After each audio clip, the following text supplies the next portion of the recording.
Paulo, aqui da gente, pra gente entender. Olha aí, Não gente, houve trevas sobre toda a terra desde a hora quem sexta foi até a hora que jurou não diferente? comer nem...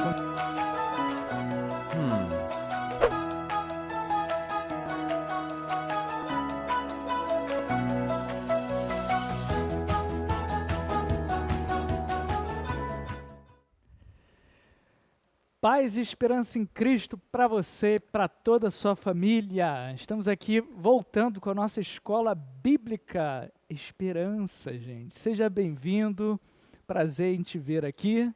Agradeço pela sua presença. Esperamos que você consiga adquirir mais conhecimento. Esse é o nosso objetivo, é ensinar um pouco mais da palavra de Deus para você. Então você é o nosso convidado a ficar com a gente aqui.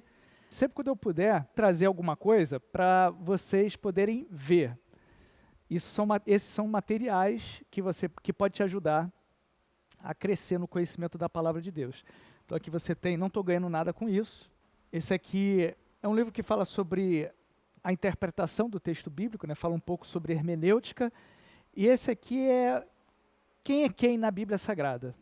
Então, aqui é da Editora Vida, esse aqui eu acho que é da Editora Vida também, eu não vou mexer para não cair, mas são livros que vão te ajudando. Então, sempre numa EBD eu vou trazer alguma coisa diferente para deixar aqui, que são livros que eu tenho, que me ajudam na hora que eu vou trazer um estudo, pregar, tirar dúvidas de pessoas, e aí eu sempre tenho meus livros de consulta. Então, para você que está chegando agora, que ainda não conhece a gente, né? A gente está direto aqui da Igreja Batista Nova Esperança, eu sou o pastor Michel, e nosso objetivo aqui é trazer conhecimento para você da palavra de Deus. Nós estaremos aqui sempre nos encontrando quinzenalmente, então, quinta-feira, 8 horas da noite, de forma quinzenal. Então, de 15 em 15 dias a gente se encontra aqui, fica ligado sempre nas redes sociais da igreja, www.batistanovaesperanca.com é o site da igreja no qual você pode ter acesso a todas as redes sociais da igreja e conhecer a gente melhor. Queria falar um pouquinho com vocês sobre o contexto do Novo Testamento. É muito importante a gente aprender algumas coisas antes de a gente entender o texto bíblico. Eu vou colocar uma frase aqui rapidamente para ilustrar o que eu estou falando para vocês. Vamos lá? Vou ler essa frase aqui. Sai do bairro 13, pega o 13 e vai até o Santander. Faça o Pix para a conta dele. Não esqueça de comprar no Inter o Bombril e o Pó Royal. Está bem assim escrito, bem, de uma forma bem simples. Então, isso aqui é um texto que está comunicando a um interlocutor. Um interlocutor de um lado, outro interlocutor de outro. Então eles estão se comunicando.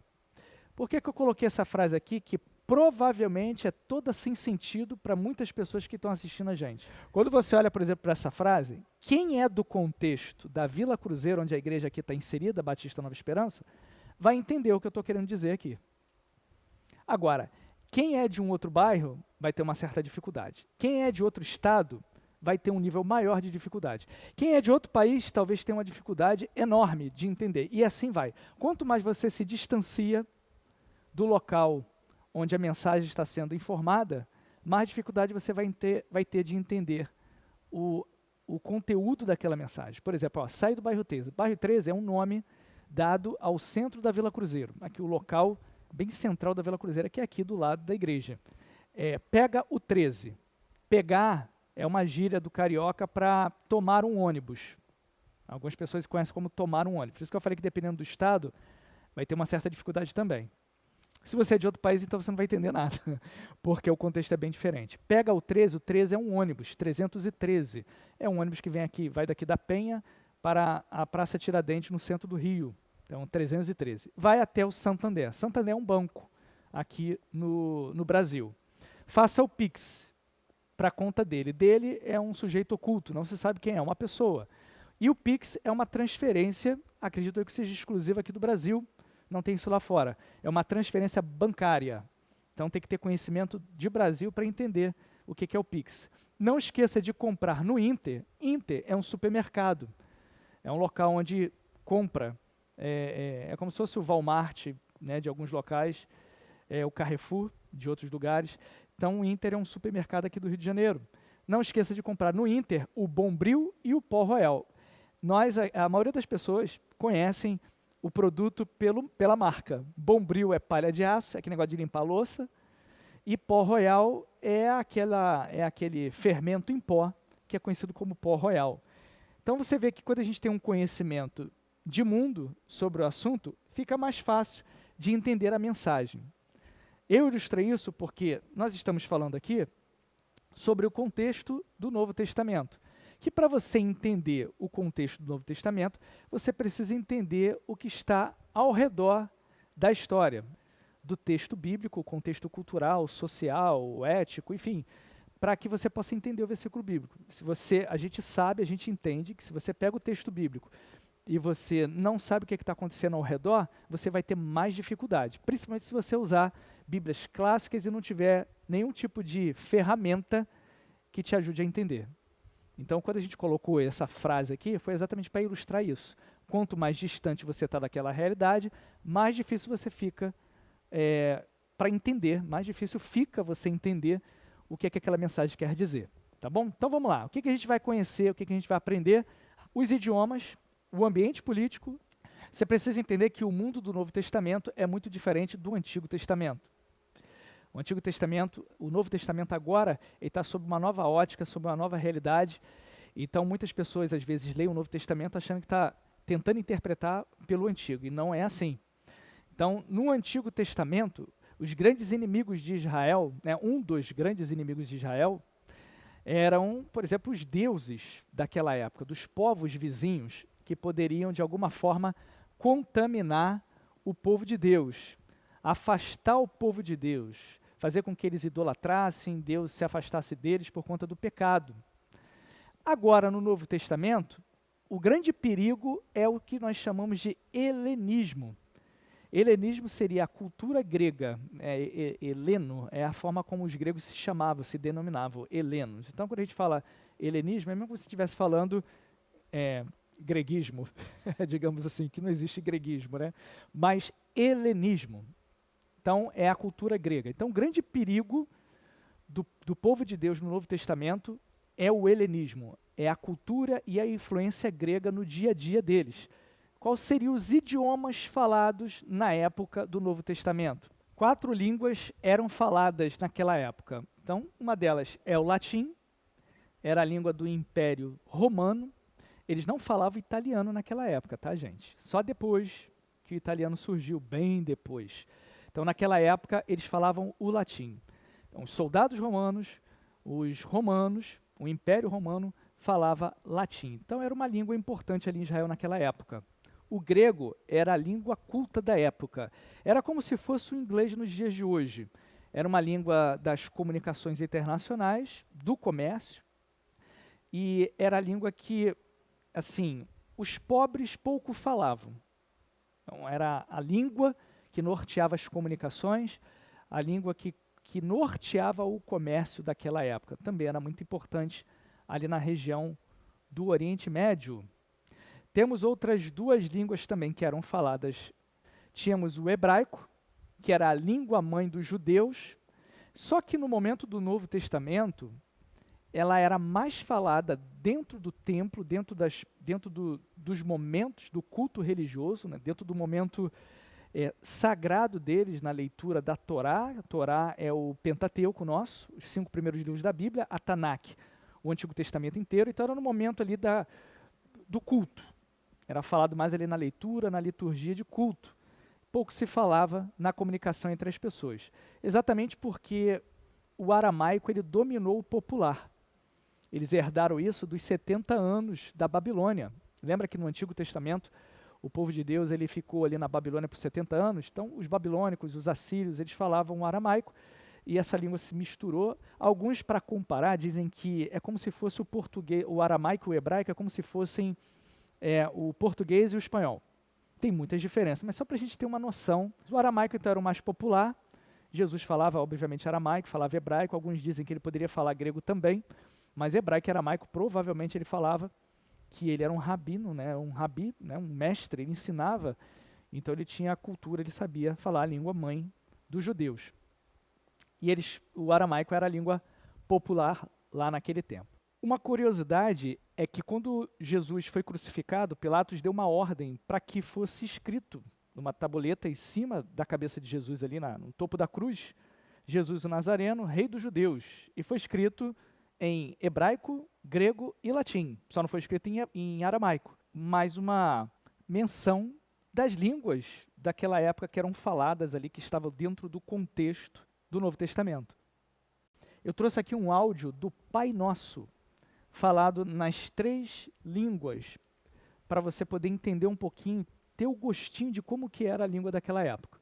אבינו שבשמיים, יתקדש שמך, תבוא מלכותך, יעשה Hebraico, tá? רצונך כבשמיים, כן בארץ. את לחם חוקנו תן לנו היום, וסלח לנו על חטאינו, כפי שסולחים גם אנחנו לחוטאים לנו.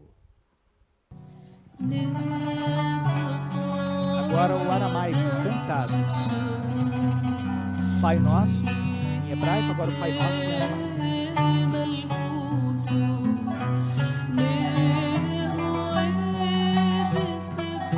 Oração do Pai Nosso.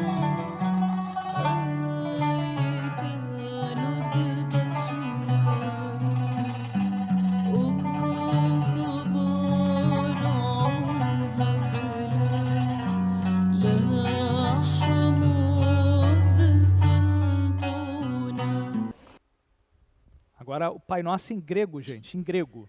Πάτερ ημών, ο εν της ουρανής, αγιαστήτω το όνομά σου, ελθέτω η βασιλεία σου, γεννηθήτω το θέλημά σου, ως εν ουρανό και επί γης. Τον άρτον ημών των επιούσιων, δώσ' ημίν σήμερον.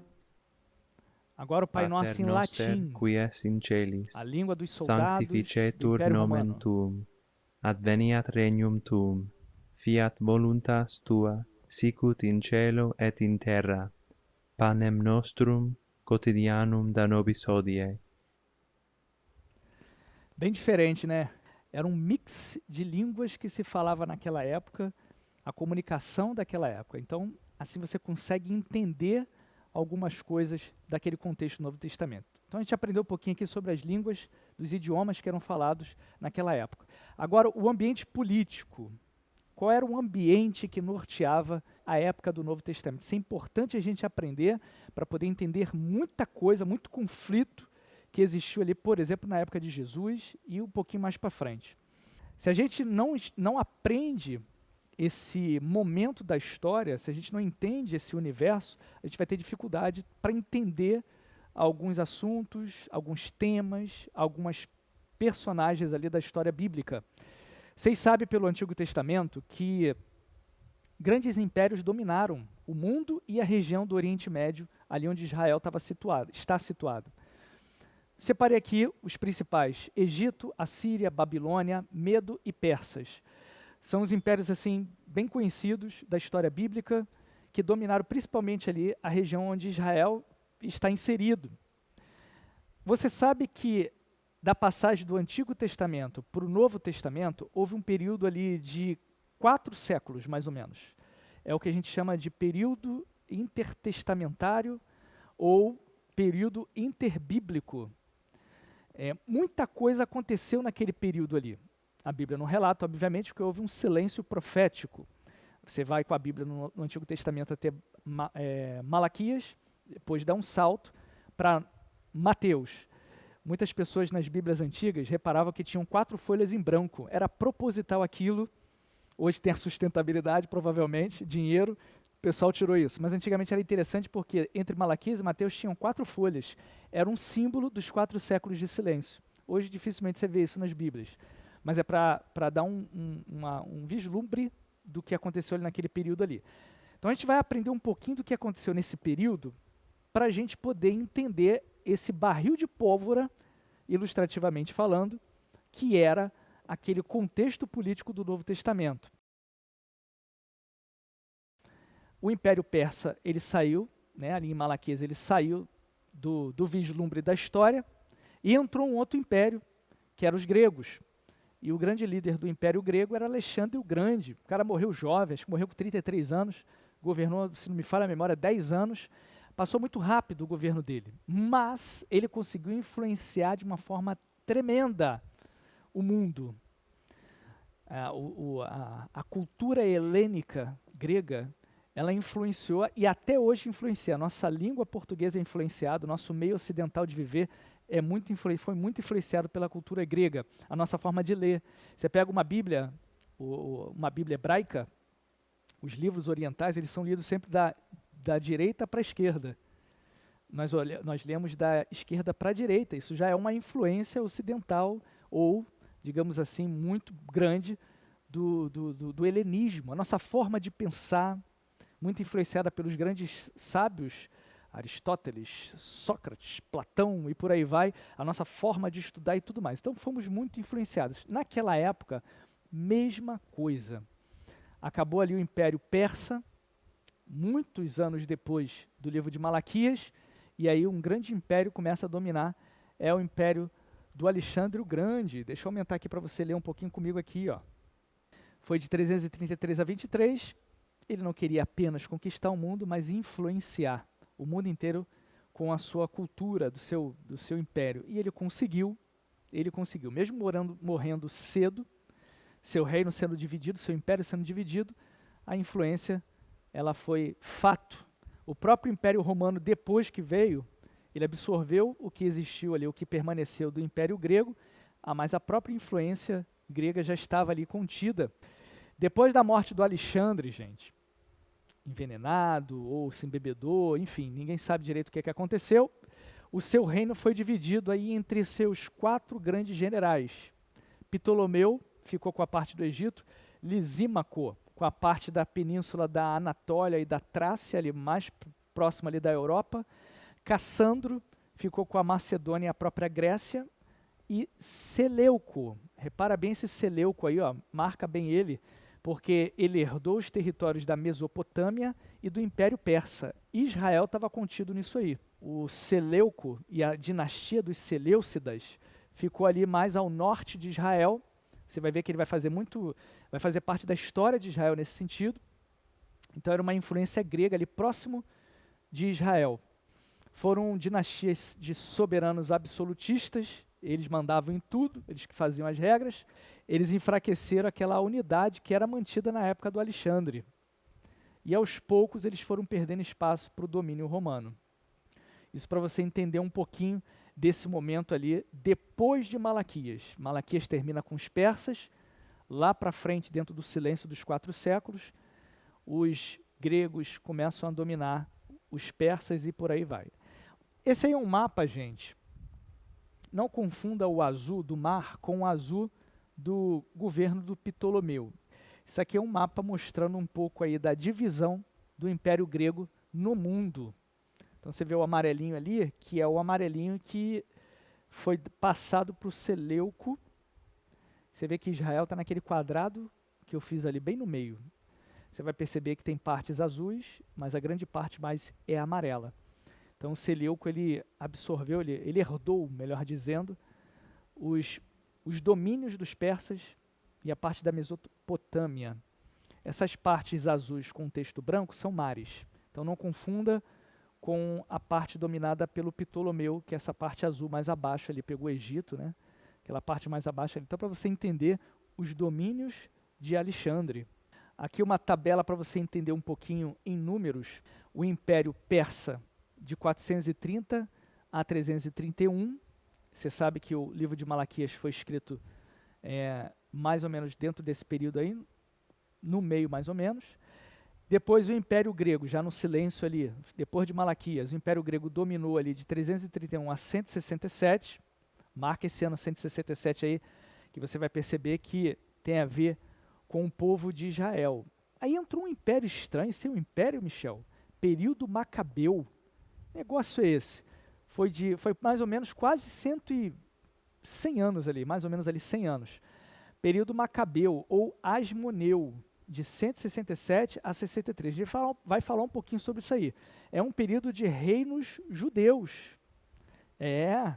Israel ficou com governo próprio durante um período ali entre gregos e romanos. E depois veio o Império Romano em 63, próximo ali do ano 0, do ano 5, nascimento de Jesus. Então você percebe que o governo romano, teoricamente, foi bem próximo quando Jesus tinha nascido. Então você já começa a entender o porquê que estava um barril de pólvora ali. E esse período macabeu é uma parte importante da história de Israel que a gente precisa entender para entender o ambiente político do Novo Testamento. O ambiente político ele ficou muito propício ao surgimento dos partidos políticos que a gente conhece lá do Novo Testamento, fariseus, saduceus, essênios. Isso ocorreu depois da resistência ao helenismo por parte dos judeus através da revolta dos macabeus.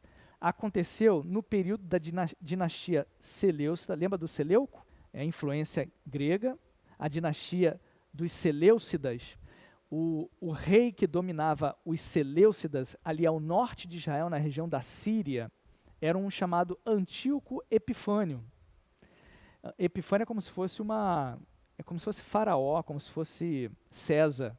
É um termo usado para o rei da época. Epifânio é como se fosse uma manifestação do divino. Igual dos romanos usava Césares. César, salve César, mas o nome do cara era outro. Então era Antíoco Epifânio IV. Era a dinastia do Seleucida que dominava ali antes do Império Romano tomar o poder. Fatos importantes que levam a gente a entender o ambiente político da época. Por exemplo, de 300 ao ano 30, independente de qual era o império que estava dominando, do poder político que estava dominando, foi a época da redação dos livros apócrifos. Vocês vão falar dos livros apócrifos? São os livros que a Bíblia cristã protestante e a Bíblia hebraica do judeu não entendem como canônicos, sagrados. Foi a época do saber. Essa época aí da influência grega, helênica, foi a época do saber. Como eu falei, grandes nomes da sabedoria humana surgiram, muita gente escreveu muita coisa, os livros não foram entendidos como sagrados. Apócrifo. Em 333, houve aí a conquista dos persas por Alexandre, acaba o Império Persa, já estamos dentro desses 4 séculos de silêncio, entre Malaquias e Mateus. Você vê que Alexandre morre muito cedo, saltando aí várias décadas, a gente ouve falar aí da tradução da Septuaginta, é a tradução dos 70 sábios judeus foram para Alexandria, lá na região do Egito, e eles escreveram o Antigo Testamento e alguns livros apócrifos em grego. Grego era o inglês da época. Havia necessidade de uma Bíblia hebraica, digamos assim, né? A Bíblia dos judeus, só que na língua do momento, na língua importante da época, que era o grego. Foi aí a tradução dos 70. Ela ainda existe até hoje, você encontra aí nas livrarias cristãs protestantes. Septuaginta foi de 280 a 200, que houve essa tradução dos 70 sábios judeus ali na região do Egito. Saltando mais um pouco ali, ó, décadas depois, no ano de 175, Antíoco Epifânio reina sobre os Seleucidas, ali acima de Israel, na região da Síria. Lembra do mapinha? Tinha Israel, tinha um quadradinho, muito amarelo ao redor, que se estendia até lá mais para o Oriente, mas ali em cima de Israel era o trono ali desse Antíoco Epifânio. Aí o que acontece, gente? No ano 167, há uma profanação do templo de Jerusalém. Esse Antíoco Epifânio, deixa eu colocar meu rosto aqui para vocês me verem um pouquinho. Esse Antíoco Epifânio, o que ele fez? Ele estava percebendo que os romanos estavam começando a chegar com a sua influência. Ele estava com medo de perder o poder. Os gregos estavam... Lembro que no slide passado a gente entendeu que, com o tempo, as dinastias da divisão entre os generais de Alexandre o Grande, com o tempo eles perderam essa hegemonia, eles começaram a perder a unidade. E aos poucos o Império Romano começou a absorver essas dinastias. O Antíoco Epifânio, ele percebeu que os romanos estavam começando a influenciar cada vez mais e tomar bastante espaço, e ele ficou receoso. O que ele fez? Preciso dominar mais áreas, preciso influenciar helenicamente mais os meus domínios. E ele começou a querer influenciar a região de Israel de uma forma muito forte.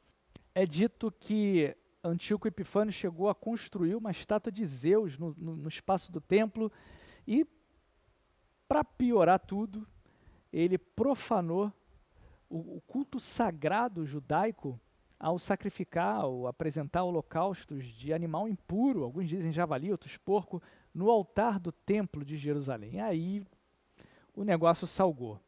Uma revolta começou a acontecer que foi conhecida, como eu falei anteriormente, como Revolta dos Macabeus. A Revolta dos Macabeus através da família de Judas Macabeu, que depois os reis que foram vindo depois deles foram conhecidos como os Asmoneus, eram reinados judaicos. Então ali por volta de 167 há essa profanação, início da Revolta dos Macabeus. Em 165, o Judas Macabeus, que é a figura mais importante dessa revolta, ele reconquista Jerusalém e purifica o templo, restaura o uso dele. E ali começa a administração judaica do local ali, da região de Israel. 100 anos de governo judaico ali na região. Eles expulsam os gregos, os romanos ainda estão tomando poder ao redor. Então eles têm ali uma faixa ali de quase 100 anos, 120, 100 anos, de governo judaico. Foram aí os descendentes de Judas Macabeus que começaram a tomar o poder. 164, o Antíoco Epifânio, já na sua terra, morre. Aí a gente dá um salto aí na história, vamos pôr no 63. A Síria se torna colônia romana, sob o domínio de Pompeu, general romano. E Pompeu ele entra em Jerusalém nessa época. Ali já começa a se perder o governo judeu, começa a perder ali a autoridade na região. No ano de 37, a nomeação do Herodes o Grande para governar, você já conhece a dinastia dos Herodes ali. E no ano 20, início da reconstrução do Templo de Jerusalém. Na verdade, foi uma reforma que foi feita para se adaptar à nova realidade romana, e é o templo que você conhece na época de Jesus. E Herodes também ele ganhou muitas graças dos saduceus, né, de alguns religiosos da época, por conta dessa reforma que foi feita no Templo de Jerusalém. Então ali você já começa a entender um pouco mais do que aconteceu na época que antecede a história do Novo Testamento, que antecede a vinda de Jesus. Coloquei aqui, que eu vou colocar no próximo slide a lista dos governantes dessa dinastia Asmoneia, que foi chamada aí pelo antepassado do Matatias Asmon, de onde vem o Judas Macabeus. A gente conhece mais ele pela Revolta dos Macabeus e pelo livro apócrifo, que tem até na Bíblia, por exemplo, católica, que é 1ª e 2ª Macabeus. O 1º Macabeus é um livro muito importante, assim, ele não está na Bíblia protestante nem na judaica, mas dos apócrifos, ele é o que poderia testar por conta da informação histórica que ele contém. Ele fala muito sobre esse momento, dessa revolta, dessa luta dos judeus para purificar o templo e tudo mais. Depois o Macabeus 2, parece que é um livro totalmente diferente do Macabeus 1, você percebe claramente que não foi o mesmo autor, tem muita fantasia, tem oração pelos mortos, ele é um livro apócrifo, não é canônico, mas o 1º Macabeus ele tem ali uma importância histórica interessantíssima. A dinastia Asmoneia, ou dos Macabeus, abrange um tempo ali desde a morte do Antíoco Epifânio IV, né, Antíoco IV, até a chegada do poder do Herodes, o Grande.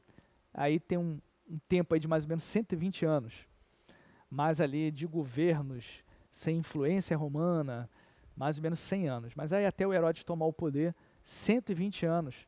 E aí eu vou colocar a lista para vocês aqui, vou até ampliar aqui para vocês verem, que fica mais fácil.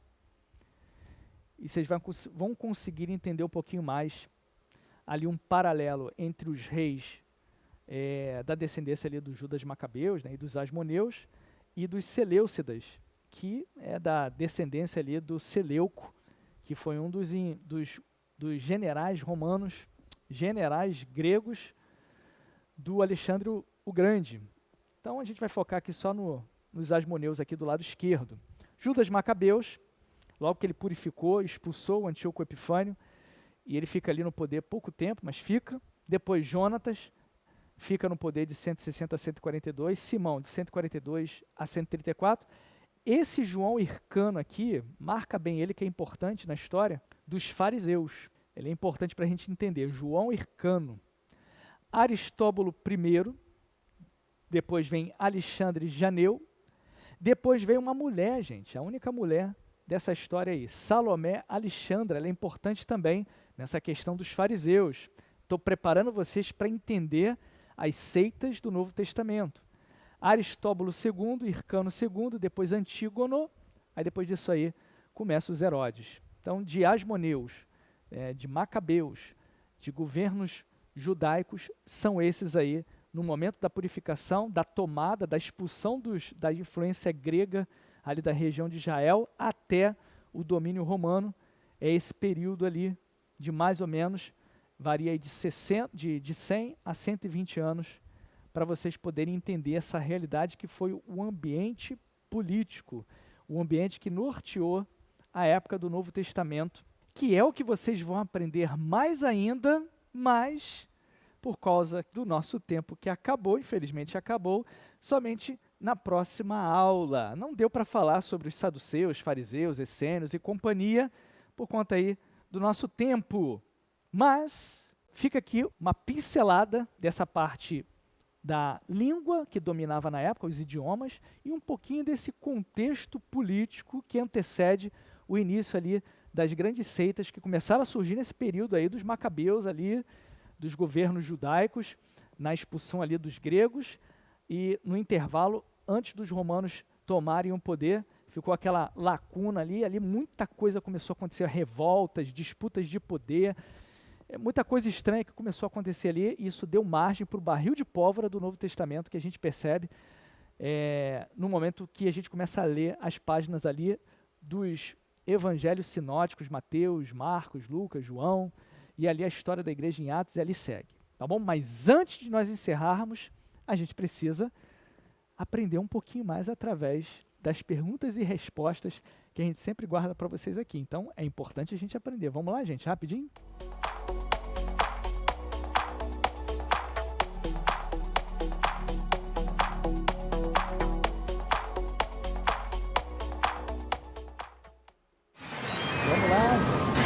Vamos lá. Dos 4 idiomas falados na época do Novo Testamento. Vamos ver se você está sabendo, hein? Qual era o idioma da liturgia religiosa e da comunicação do comércio, respectivamente? Letra A, aramaico e latim. Letra B, hebraico e grego. Letra C, aramaico e grego. Qual seria, gente? Pensa rapidamente aí. Vou dar um tempo rápido para você pensar. Pensem, cabecinhas abençoadas. Pensem, pensem, pensem. Posso dar o tempinho de 20 segundos?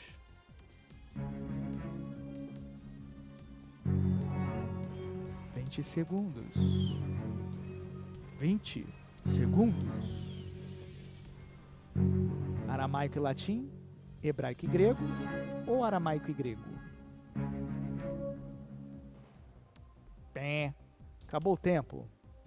Vamos lá então, vamos ver qual é? Hebraico e grego, gente. Tá aí, ó, hebraico e grego. São as duas línguas que eram faladas dentro do templo, na leitura da Torá, da Tanakh, das adorações, né, na liturgia de culto dos judeus, e a língua da comunicação e do comércio era o inglês da época, que era o grego. Então, se você acertou, parabéns. Vamos para a segunda? Vamos lá?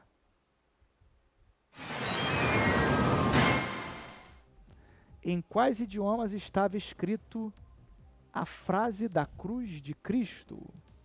Uma frase que ficava numa placa em cima da cabeça, né, ou ali na parte de cima da cruz.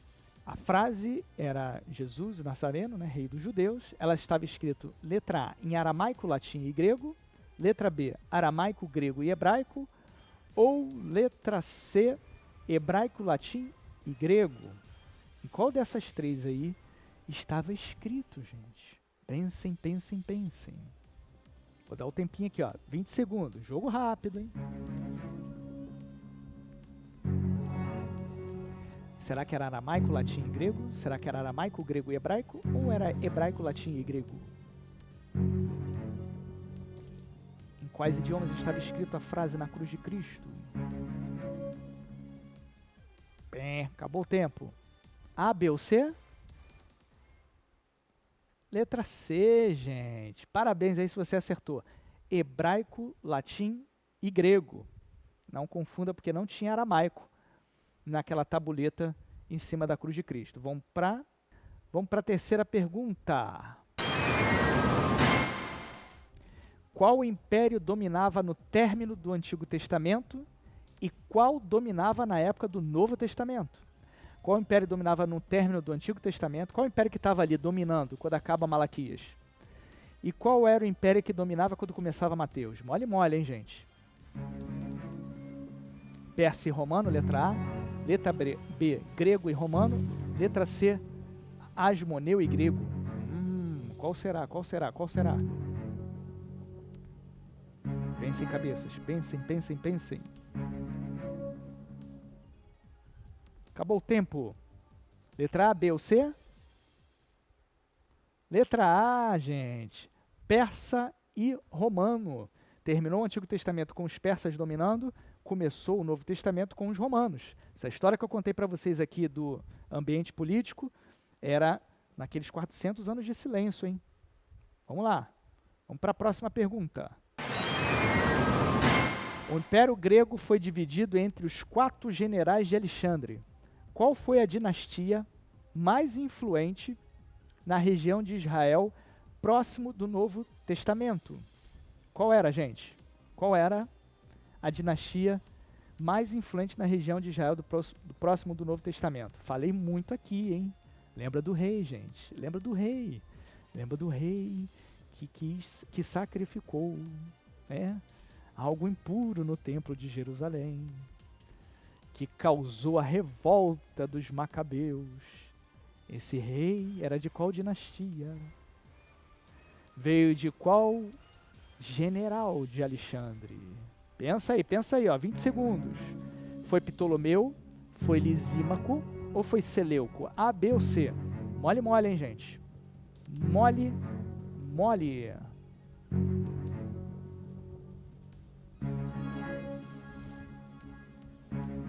Dois, 1, 0. Letra A, B ou C? Letra C, gente, Seleuco. Eram os Seleucidas. Ficava ali o trono, né, o governo do, por exemplo, Antíoco Epifânio, na região ali da Síria, e influenciou ali embaixo, era ele que dominava naquela época ali. E ele que era a grande influência grega ali na parte superior, vindo da parte superior de Israel. Então tá aí os nossos lembretes, né? Você lembra o que você aprendeu? Espero que você tenha aprendido, hein? Espero que você tenha lembrado. Gente, nossa EBD, nossa Escola Bíblica de quinta-feira, Escola Bíblica Esperança, fica por aqui. E é como nós dissemos no início, usando aquela ilustração da frase, que lembra daquela brincadeira, daquela ilustração que a gente fez bem no início? Que a gente usou aquela frase aqui da realidade da Vila Cruzeiro, que quanto mais distantes da realidade do assunto nós estamos, mais difícil de entender será aquela mensagem para a gente. Para a gente entender o texto bíblico, nós precisamos entender o ambiente que cercou a redação do texto, o contexto da época da história contada. Se a gente mergulhar no conhecimento do contexto do Novo Testamento, nós entenderemos melhor o significado da mensagem da Bíblia.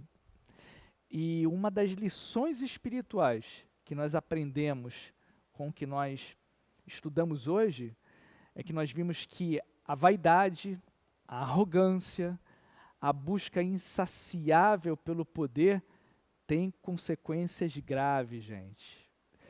Tanto dos impérios pagãos, né, pagãos, os persas, os gregos, mas também no contexto ali dos reinados judaicos, que tiveram oportunidade e se perderam com o tempo por causa da vaidade, por causa da soberba.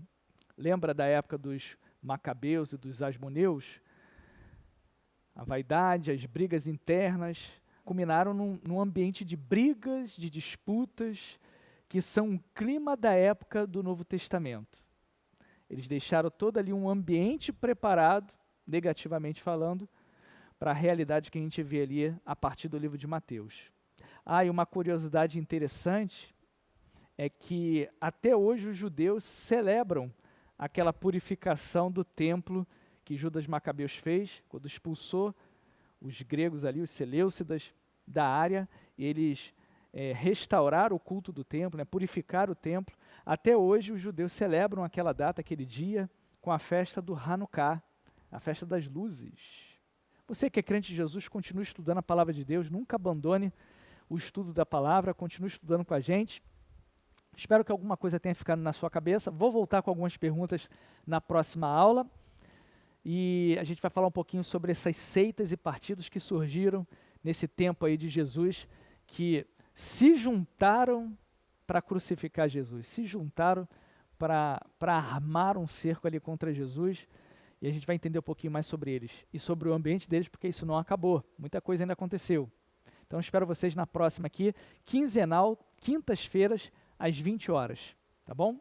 Então, fique na paz, obrigado pela presença de todos, fique na presença de Deus, fique na paz e tchau!